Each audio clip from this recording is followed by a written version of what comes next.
자, 안녕하세요, 여러분. 매식경 시작하도록 하겠습니다. 하반기 매식경 5편이고요. 자, 내용들 지난 영상 이제 4편까지 올렸는데 하반기에 쭉쭉 한번 따라오시면 좋을 것 같아요. 만약에 그리고 지난 매식경들 있잖아요. 그거 돌려보세요. 그것도 굉장히 여러분들한테 유용한 정보가 될 수 있기 때문에 꼭 활용해 보시기 바라겠습니다. 자, 오늘 하반기 매식경 5편 내용은요. 슈퍼 리치에 꽂힌 은행들이라는 주제를 한번 같이 얘기해 볼 거예요. 아, 이거 뭔가요? 슈퍼 리치에 꽂혔다. 제목만 보더라도 어떠한 얘기를 하는지 우리가 알 수 있을 것 같지 않나요? 여러분들의 작성하는 자소서 소제목이 이렇게 명확하게 가는 게 좋아요. 자, 한번 볼게요. 전용 특화 점포 경쟁 이제 이런 말인데요. 제목만 보더라도 은행들이 VIP 고객들을 조금 더 유입시키기 위한 그러한 영업 전략과 아니면 배경들을 만들고 있는 것 같아요. 한번 볼게요. 자, 중소기업 오너 김철수 씨는 최근 국내 한 시중은행에 고액 자산가 전용 특화 점포를 터졌다. 우리가 이제 은행을 이용하게 되면은 일반 서민들도 많지만 대부분 이제 고액 자산가라고 하는 게 우리가 VIP라고 이제 얘기하죠. 근데 이 VIP를 관리하는 게 은행별로 다 달라요. 전략들이 조금씩은. 그래서 여러분들이 만약에 그러한 것들을 확인하고 싶다고 한다면 은행에 한번 방문을 해봐도 되고 아니면 현장에 있는 여러분들의 현직자 분들을 활용해 봐도 좋아요. 그런데 사실 PB가 아닌 이상은 정확하게 잘 몰라요. 같은 은행 직원이더라도 PB 분들은 정확하게 아는데 그 내부 정보들을 솔직히 여러분들이 활용할 가능성은 거의 없죠. 그래서 그냥 이거는 현재 고액 자산가들을 위해서 은행들이 마케팅을 하고 있구나. 그 정도로만 확인해 보면 좋을 것 같아요. 자, 그간 재테크에 자신이 있던 김 씨는 본인이 직접 자산 관리를 해왔지만 자신이 오랜 시간 일궈온 회사를 아들에게 물려줄 때가 다가오자 지인의 소개로 은행을 찾은 것이다. 자, 이게 뭐냐면 이게 시장의 수요예요. 그러니까 지금 이 기사를 보고 여러분들이 이제 은행 직무를 선정할 때 개인 금융으로 지원하는 친구들도 있고 기업 금융으로 지원하는 친구들도 있고 지금 대부분 WM으로 지원하는 친구들도 있죠. 그러니까 저는 개인적으로 제 성향은 저는 WM이 전 좋아요. 제 성향상.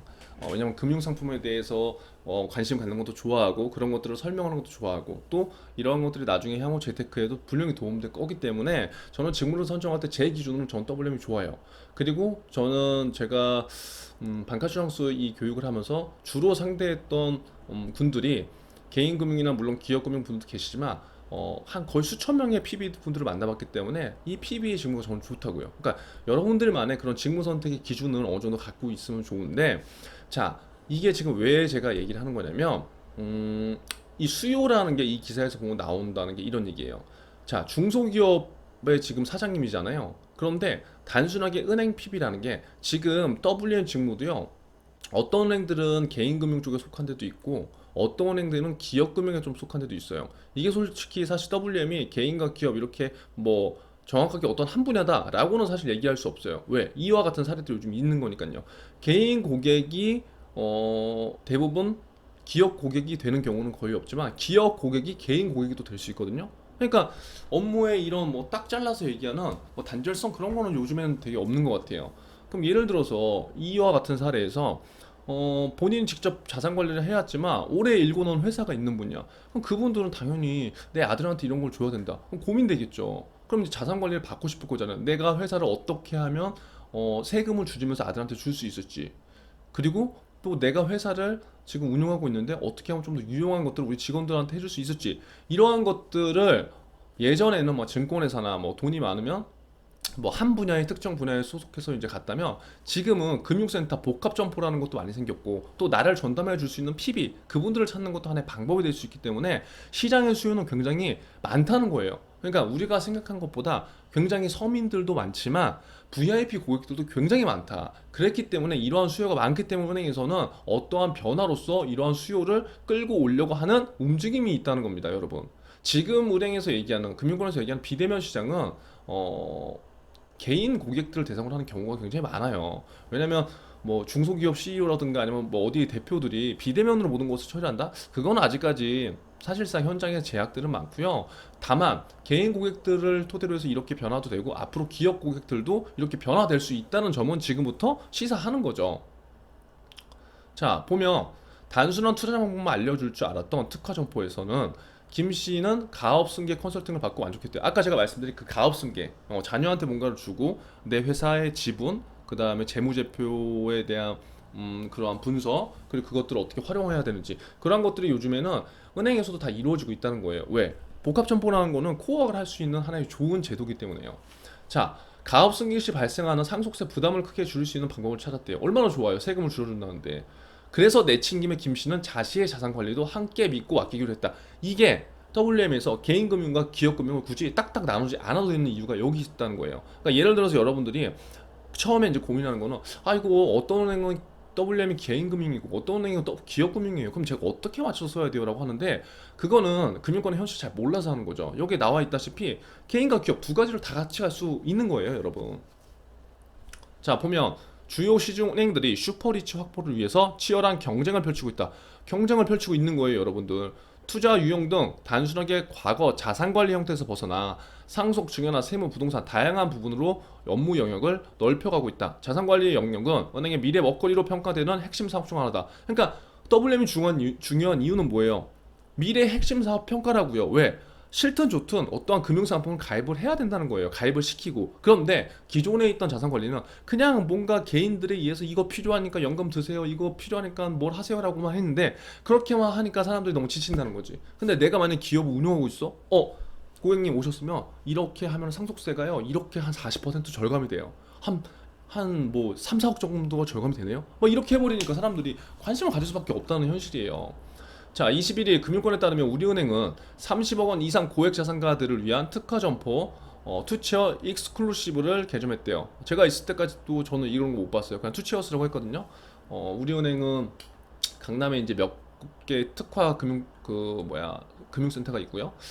서울 중구 본점에 개점한 TC 센터는 초고액 자산가를 겨냥한 우리은행의 두 번째 점포래요. 세무, 부동산, 뭐 어쩌고저쩌고 원스톱. 다른 시중은행들도 슈퍼리치를 겨냥한 특화 점포를 운영하고 있대요. 하나 금융그룹도 30억 이상 뭐 어쩌고저쩌고 쭉 나오고 신한은행도 그렇고. 자, 여기서 우리가 알아봐야 될 건 이거죠. 시중은행들이 슈퍼리치를 겨냥한 자산관리 사업에 큰 공을 들이는 것은 뭐예요? 최근 고액의 금융자산을 보유한 이들이 가파르게 증가했다. 그러니까 우리만 돈이 없는 거예요. 우리만. 서민들만 돈이 없어요. 있는 사람들은 더 있다고요. 그럼 그것들을 잘 지키고 내 다음 세대한테 뭔가 주는 것. 그리고 사업의 영역도 잘 내가 갖고서 내 가족한테 어떻게 잘 주는 게, 이런 게 굉장히 지금 떠오르고 있는 하나 이슈 중에 하나라는 거죠. KB금융그룹이 지난해 발간한 한국 부자 보고서에 따르면 10억 원 이상 금융자산을 보유한 부자 수는 35만 4천 명으로 2배가 늘었대요.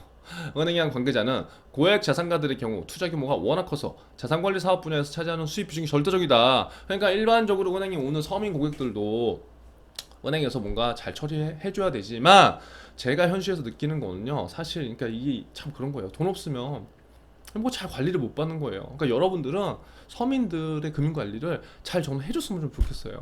그러니까 여러분들이 이렇게 공부를 열심히 하고 여러분들이 원하는 은행의 직무를 선택해서 훌륭한 능력을 보이면 이렇게 큰 자산을 갖고 있는 이런 WM의 핵심 중축으로서 갈 수는 있을 거예요. 그러니까 그건 그들의 시장, 그들의 영역인 거예요. 그러니까 내가 나는 저걸 못하는데 알아서 뭐해라고 생각하면 절대 안 되죠. 왜? 내가 여러분도 이제 입행을 하게 되고 여러분들이 증권사를 가게 되고 하게 되면은 자산을 관리해야 되는데 내가 이렇게 시야가 좁아져만 있으면 그 다음으로 갈 수가 없어요. 그러니까 이런 시장의 이슈들을 꾸준하게 내가 익히고 공부를 해야지 나한테 기회가 많이 주어진다는 사실을 지금부터 알아야 되는 거예요.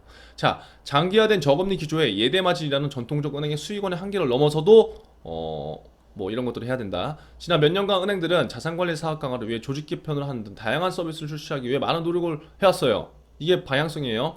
금융권 관계자는 수익성 악화에 직면한 은행의 경우 자산관리 영역 등 자산들이 강점을 가진 분야를 더 키울 필요 있다. 핵심은 뭐다? WM 자산관리가 굉장히 중요해졌다. 그래서 은행들이 이거를 포기할 수 있다 없다? 못한다. 이것들을 오늘 정리해 두시면서 슈퍼리치에 지금 현재 꽂히고 있구나. 그럼 내 하반기 자소서도 여기에 어떤 포인트를 맞추면 좋을까? 면접 때 내가 이런 것들을 어떻게 활용하면 좋을까? 이런 것들을 여러분들 하나씩 생각해 보시면 좋을 것 같습니다. 오늘도 힘내시고요. 여러분 화이팅!